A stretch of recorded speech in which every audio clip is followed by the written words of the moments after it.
Hey everyone, Peter Zion here, and hello from Colorado, where we are edging into December and it is still 60 degrees because, mountains. Now, a lot of people in a lot of places have been blah blah blahing about how inflation is getting out of control, and I thought it would be good to put things into a little perspective, both from a good and a bad point of view. So first, we kind of need to get a grip. People are talking about how inflation is the highest it's been in 30, 40 years, and that is true. What people are not talking about is why inflation has been so abnormally low for so long. In most of these years, inflation never touched 3%. We've only gone above 5% a couple of times, and so having 6% inflation seems like a disaster. But if you remember back to the early 80s and before, this was the norm. So it's not so much what changed now, but what changed 30, 40 years ago. Well, there's three things that are going on. First, food production. Since the 1980s, total agricultural output in the United States has increased by over half. And in the 1980s, the United States was already the world's largest producer and exporter of foodstuffs.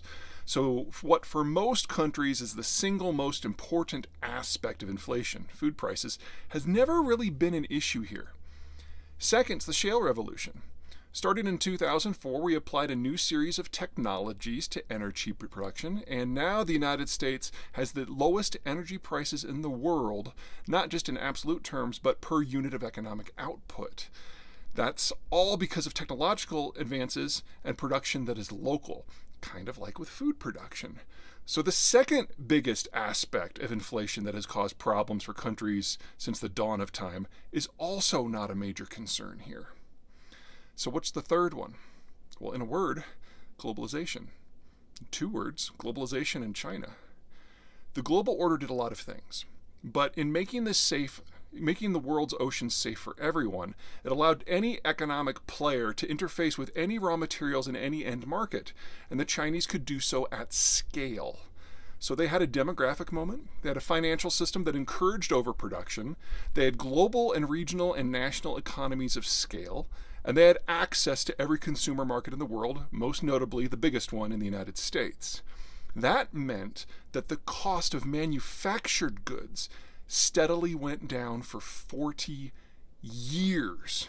And things like electronics and computing, in terms of their productivity, are less than 1/5 the price of what they were 30 and 40 years ago. Well, the first two trends, energy and food, those aren't changing. So for the United States, what is traditionally the biggest problem everywhere else in the world is just not a problem, except for maybe in the short term with some hiccups. But the consumer goods issue, the manufactured goods issue, that's all going away. The Chinese financial system is breaking apart. Chinese demographic moment, which gave them oodles of low-cost labor for decades, is now over, and they have the fastest appreciating labor costs in the world.